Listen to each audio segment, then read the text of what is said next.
another dimension, another time and space. A parallel universe is falling on its face. When out of the chaos, who else could it be but the animal adventurers from SPACE? Bucky! Captain Bucky O'Hare! Mutants and aliens and toads beware! You're looking for adventure? Well, this is it! With Jenny, Deadeye, Blinky, and Willy Dewitt. I said, Bucky! Captain Bucky O'Hare! And now an update on Bucky O'Hare and the Toad War. For those who've never seen this show, they're going to go, what the hell is this? But anyone who actually did check the show out had a lot of fun. So it's a good one. Trust me, you just have to give it a chance. I've never come across an intro that explains everything you need to know to get into a series in such a short amount of time and with such a toe-tapping tune. Captain Bucky O'Hare, basically, it's Star Wars if the Alliance were animals and the evil Empire were toads, and everything wasn't obsessed with just Jedi. The Aniverse is a paralleled universe alongside our own, where all the inhabitants are anthropomorphic beings. Each animal has its own planet and characteristics, which we will touch on later. The Aniverse was at peace until the Toads, a very clever race of scientists, but they are very lazy, created an artificial intelligence to do all of their work for them. This AI, called Complex, became self-aware and enslaved the Toads and forced them to invade the rest of the Aniverse with their huge numbers and advanced war technology. So step into Captain Bucky O'Hare and his team, who face off against the Toads. They lead the charge in defense against the invading Toads in fast-paced, action-packed intergalactic show with surprisingly complex political subjects and knocks on materialism, considering it is a kids show. So yeah, that's sort of a breakdown of the show itself. Let's go and have a look at the team individually before we go into more of those complex things the show used to tap onto. The star of the show is Captain Bucky O'Hare. Wrong finger. I practiced that all afternoon, still got it wrong. He's the star of the show. He is typically, your able-bodied, resourceful superhero type. What is most refreshing about Bucky is his reliance on his team and how open he is to admit he is nothing without his teammates. His main drive in the story is to free his home planet with the Toads and free his enslaved people. He's at his best in episodes where he's in debate with the Aniverse Council, where they often ignore his pleas for more manpower, resources, and help against the invading Toad army, versus his inner struggle to follow orders for the greater good. He kind of understands why things are the way they are, but at the same time, he has to take things into his own stead when he's trying to beat this threat that most of the other Aniverse feels is not really that much of a problem. Backing up Bucky O'Hare is his first mate, Jenny. She is incredibly loyal. For the most of the show, though, she keeps to the background and quite mysterious. But as the show does go on, Jenny plays more of a bigger role. Jenny's species is a race of psychic cats. It is a bit bonkers, this show, but like I say, give it a chance.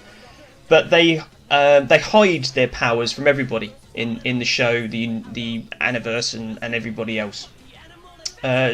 She even hides it from the rest of her own team, even though those abilities could potentially save them 90% of the time from certain death. Which it adds to the mysteriousm of why it's so important to hide them. She has the ability to levitate objects, throw energy blasts, heal, astral projection. Pretty much a Jedi. Pretty much a cat Jedi. I never explained why it's a big secret that they have to keep everything, but I suppose it's kind of hinted that there might be a great panic amongst the other races if they realise how powerful Jenny's race actually is. Next we've got Bruiser and artificial android first class Blinky.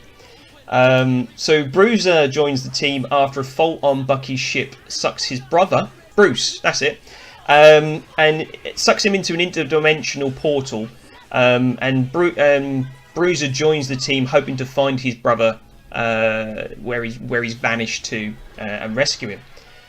Toads in the show, the main bad guys in the show, have a genetic and deep-rooted fear of Bruiser's race, these berserker baboons as they're called.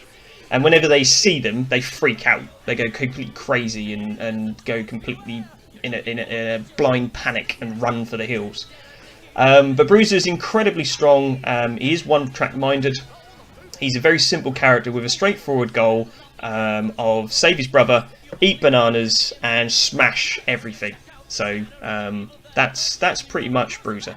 For Blinky, the wrong hand again, Billy, the smaller robot there, he's the mechanic of the team. When the stories come across a very high-tech kind of storyline, he will get involved. He acts as a friend to Bruiser and a lot of like his housekeeper, because Bruiser's very much a messy character who throws his banana peels everywhere, and Blinky picks up after him. He is kind of enduring as he's unable to easily express his emotion because, you know, his head's a giant eyeball, so he can't exactly smile or anything. So instead he kind of opens his sentences with statements like calamity and woe to explain the nature of the statement he's about to make. He also often acts as an overhead projector, where he uses his one eye to sort of project TVs onto walls and stuff for the rest of the team. Moving on to Deadeye Duck, one of my favourites. So he's part of a planetary race of four-armed space pirate ducks. Oh yeah, Captain Bucky O'Hare, man. You don't know about Captain Bucky O'Hare. Deadeye joins Bucky to set an example to his home planet, that justice is more important than pillaging and pirating. Deadeye's people are ruled with tradition and the drive to be a pirate. It's almost sort of built into their genetics that they can't help it. And it's making the rest of the Aniverse really don't trust them fully. And it's holding back their race, so they can't become more political and more involved in the world because everyone just doesn't trust that their belongings are safe around them. He's the best shot in the galaxy. How often have you heard that in a sci-fi show? He mans the guns of Bucky's ship, and he too struggles with the urge of stealing things and stealing other people's belongings, often to comical effect, because he often has and leads to conversations with himself where he'll, I don't know, pick up a wad of cash from somebody who's just been killed, and he'll have funny conversations where he'll go, I'll just take this because he won't be needing this money where he's going, and then they'll argue and go, but that's the wrong thing to do. I should hand the money into the authorities, and that would be the right thing to do and what we're trying to do. And then he's like, yeah, but the authorities have got enough money, so they don't really need any more. But I'm really hard up. And he's like, oh, no, that's not. So a lot of those conversations do come up, and it is quite funny. Next character on the list is Willy Dewitt. They name some of these characters really weird. As interesting as a lot of the show's characters can be, they have very much inner struggles, beliefs, and homeworld politics that often drive them. I did wish the show didn't concentrate so much time on this character. He's the least interesting character in the whole thing, and it focuses a lot about him being a geek and trying to get through school and all those tropes that you see in a lot of other shows. He's meant to be the human connection. So as you watch shows like this, there's always a character that they want the kid who's watching it to sort of superimpose themselves onto, and that's kind of what Willy Dewitt is. If you're going to be a character in this universe, you'd probably take the role of Willy. The reason he's here, the main plot point of why he's here, is he joins the team after he has built his own quantum accelerator in his bedroom. This giant machine that he doesn't really know what it does, but he built it. It's the same component that is on Bucky's ship that drives his starship. And when his starship goes wrong and malfunctions, it happens at the exact time that Willy turns his machine on for the first time, and it sort of creates this wormhole portal between two realms of our world and Bucky O'Hare's world. And whenever Willy opens his bedroom door, he steps out of our world and into Bucky's world and sort of joins the team. And this guy's a genius. This guy is more intelligent than Tony Stark at what, I don't know what he is, 8 or something. His knowledge of physics, quantum theory, and anything else needed at the time when Bucky O'Hare needed something to do with science or maths or something, any techno mumble jumble stuff, he seems to know it, and he's an expert on it. So he's very much a plot device to move things forward. The Toads are, like I said, they're like the Empire from Star Wars. They're all terrible shots, and they're very much like a comic relief of the show. Their TV show that is often broadcast is sort of pokes fun at materialistic things, things you don't really need, and the drive. A lot of the Toads have very little drive or ambition to do anything, so it pokes fun at lazy people as well. The Toad Air Marshal, which is the smallest dude at the bottom there, he's probably the best example of that, where his drive is for more medals and for titles and more praise in the army. They're doing very little work. He finds the most direct route to things without doing much, and he tends to hand over a lot of the hard work to his lower ranked Toads to do the work for him. However, if any of his other managers find out that he hasn't done a good enough job, he'll go into a blind panic, which can be quite funny on the show as well. The guy to his right is Al Negator, who's like a bounty hunter. He'll do any dirty deed for a price, and often he does switch sides the moment anyone mentions more money. But the leader of the Toads at the back there is Toadborg. He's basically Darth Vader in a Toad machine. He's the most ruthless Toad commander in the army, who lost his body in an accident, and now he's mostly machine with incredible strength and deadly weapons. So yeah, the complex is on the monitor at the back there, the weird looking VR face. So yeah, that's the team and the characters of Captain Bucky O'Hare. So the show itself, Captain Bucky O'Hare and the Toad Wars, is an interesting show for me because it only has 13 episodes. When I watched this, I thought it was massive as a kid, but clearly not. It didn't last more than one season. It came at a time when cartoons were dependent on toy sales, but it didn't really find its audience. Perhaps buried under the mountain of other shows and toys that were out at the time. But it did treat its audience with a little bit more intelligence than most of the other shows that were out at the time. It got into some really deep topics about what was right and what was wrong, and people's religions and things getting in the way of future progression and that kind of stuff. But what I find it most interesting about it is if they rebooted it, it could very much be like Guardians of the Galaxy. This ragtag bunch of team that takes on the rest of the universe and tries to defend the universe. And when I get into other media, other sci-fi genres, I watched this in the early 90s, and the comic was written originally, from what I can tell from my research, in 1970. So it often reminds me when I watch other successful franchises that deal with the same topics, that have the same styles. An obvious comparison is Star Fox from Nintendo, and if you follow Death Battle on YouTube, there's actual comparison between the two and the fight between the two. It's very entertaining. You should definitely check that out. But also things like Mass Effect, which I saw mentioned in the chat earlier.